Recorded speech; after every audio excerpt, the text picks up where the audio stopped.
Olha, tem gente que deveria pensar 2, 3, 10 vezes antes de se casar, porque não quer assumir as responsabilidades próprias da casa, da família. Tem gente que não quer assumir a condição de marido ou de esposa, portanto, não deve casar-se. Casamento pressupõe muita responsabilidade e muita renúncia. As pessoas que querem se casar, elas precisam entender que casamento não é só prazer. Casamento é trabalho, casamento é disciplina, casamento é desapego, despreendimento. Casamento implica em assumir responsabilidades que muita gente não quer assumir. Tem mulher, por exemplo, que fica louca para casar, pede a Deus, né? E ora e jejuma, mas não gosta de cozinha, não gosta de cuidar da casa, né? Morre de raiva quando tem de encarar a realidade dos fatos, não é? Fica super estressada quando tem de cuidar dos filhos, cuidar da alimentação da família, cuidar das coisas próprias do dia a dia de uma casa. É importante lembrar também que numa família todos devem colaborar. O esposo deve lavar a louça, varrer o chão, passar ferro nas roupas. O esposo deve cooperar na medida do possível. Todos devem trabalhar numa casa. Isso não deve ser responsabilidade apenas da esposa. O marido deve ajudar, os filhos devem ajudar. Mas tem mulher que fica, como eu já disse, maluca para se casar, né? Quer casar de qualquer jeito, acha que casamento é tudo na vida e que se não se casar, então não vai ser feliz nunca. Não é bem assim. Tem gente que não consegue administrar o casamento. E por isso, em Mateus 19, Jesus, ao tratar desse assunto, diz que há pessoas que nascem incapacitadas para o casamento. E há pessoas que se tornam incapacitadas de livre e espontânea vontade, ou seja, se tornam celibatárias para que tenham mais tempo para o reino de Deus. E outras pessoas que assim são feitas pelas autoridades ou por quaisquer outras pessoas. Numa versão mais tradicional está escrito assim: há aqueles que nascem eunucos, há aqueles que são feitos eunucos e há aqueles que se tornam eunucos por amor ao reino de Deus. Bom, Jesus está tratando de casamento, em particular sobre sexualidade, mas é importante lembrar que nem todas as pessoas realmente estão aptas ao casamento pelas razões que eu já apresentei. Porque casar-se implica desapegar-se, desprender-se de si mesmo. É preciso renunciar a muita coisa. Você não conseguirá viver bem num casamento se você não estiver pronto a abrir mão, às vezes, de você mesmo. Você não se dará bem num casamento se você não estiver determinado a abrir mão da sua própria vontade, muitas vezes, para atender às necessidades dos filhos, da esposa. E a Bíblia fala sobre isso muito claramente.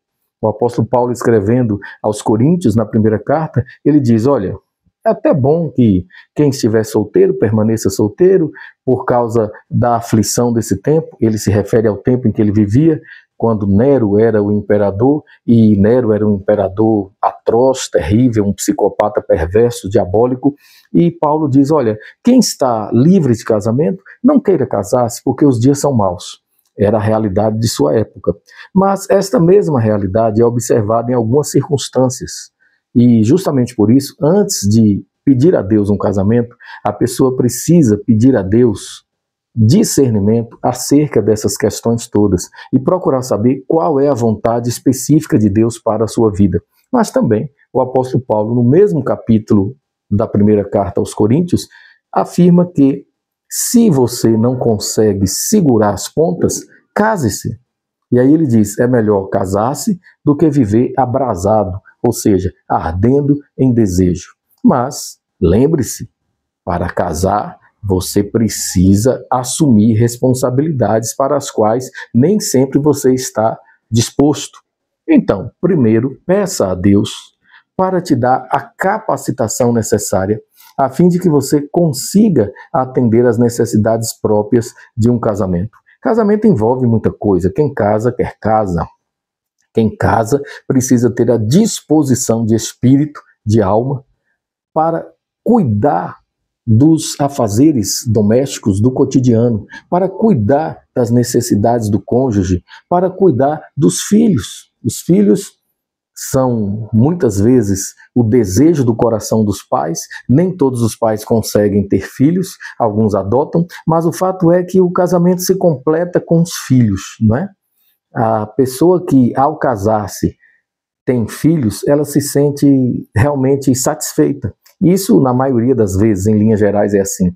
Portanto, quem se casa deve realmente estar preparado para assumir as consequências de um casamento. Precisa saber respeitar, saber ouvir, precisa assumir a responsabilidade financeira. E, no caso, a esposa pode trabalhar fora e ajudar o marido, vice-versa. Tem homem que é tão preguiçoso, mas tão preguiçoso, que não deve se casar. Para que casar-se, se você é preguiçoso? Inclusive está escrito no capítulo 6 de Provérbios: vá ter com a formiga, ó preguiçoso. A formiga que trabalha duro no verão para ter em abundância durante o inverno. E a Bíblia faz muitas exortações a esse respeito. Portanto, casar-se implica em ter boa vontade para trabalhar, para produzir, para crescer. Sabe? Aquele tipo de homem que casa-se e passa 30 anos de sua vida, não consegue nem uma bicicleta. Sabe por quê? Porque gasta tudo com bebida e com prostituição, adultério. É isso. Casa-se, mas não assume a responsabilidade de marido, de pai. Casa-se, mas não quer desapegar-se, não quer desprender-se dessas coisas que atrapalham tanto a família. É necessário que, ao propor-se o casamento, a pessoa tenha no seu coração a disposição de assumir todas as responsabilidades próprias de um casamento. Então é necessário trabalhar duro, é necessário levar a vida a sério, saber administrar as finanças, principalmente em países como o Brasil, onde existe muito aperto, né? Onde as pessoas sofrem bastante do ponto de vista financeiro. Tem muita gente que passa apertado, né, com um salário mínimo. Isso realmente é muito ruim. E casar-se implica em saber administrar um salário mínimo. Casar-se implica em saber cuidar dessas questões todas que têm a ver com a alegria, com a felicidade. Dinheiro não traz felicidade, é o que se diz? Sim. A gente não pode ter amor ao dinheiro, mas a Bíblia diz também: o dinheiro por tudo responde. Então, você, homem, quer casar-se, mas não se preocupa em ganhar dinheiro dignamente, honestamente, você vai viver do quê? De vento? Você vai viver olhando para as nuvens, vendo o tempo passar? Não, não é assim. Você precisa se esforçar e trabalhar bastante e pensar num futuro melhor para os seus filhos e acompanhá-los no processo de escolarização e estar com eles sempre. Precisa ser presente. Mas tem aquele tipo de homem que casa-se, mas vive mais fora de casa do que em casa com a família. Não é? Ele está sempre no barzinho, está sempre bebendo, jogando, está sempre na cafua, na gandaia, sabe? Gosta de aleivosia, gosta de malandragem. Isso não combina com o marido. O papel do marido é o papel da responsabilidade com a família, com o lar, com a casa. O homem precisa assumir esse papel. E a mulher sente-se segura quando ela tem esse tipo de marido. Aquele marido que demonstra estabilidade emocional, estabilidade social, estabilidade financeira, estabilidade espiritual. E a gente não consegue essas coisas assim da noite para o dia, não é verdade? A gente precisa correr atrás, a gente precisa se esforçar, como eu já falei. Então você quer casar-se? Pense direitinho. Olha, pondere bem. Coloque sobre a mesa todas essas questões e outras tantas sobre as quais eu não falei. Pense, ore e diga para você mesmo: eu quero me casar e eu sei das responsabilidades que terei de carregar ao longo da vida até o fim, e eu quero ser digno e honrado no cumprimento do papel de marido e de pai. Eu quero ser digno e honrado no cumprimento do papel de mãe, de esposa. A gente precisa pensar dessa maneira. Porque casamento não é uma coisinha assim qualquer que pode ser levada aleatoriamente, de forma alinhavada, irresponsável. Não.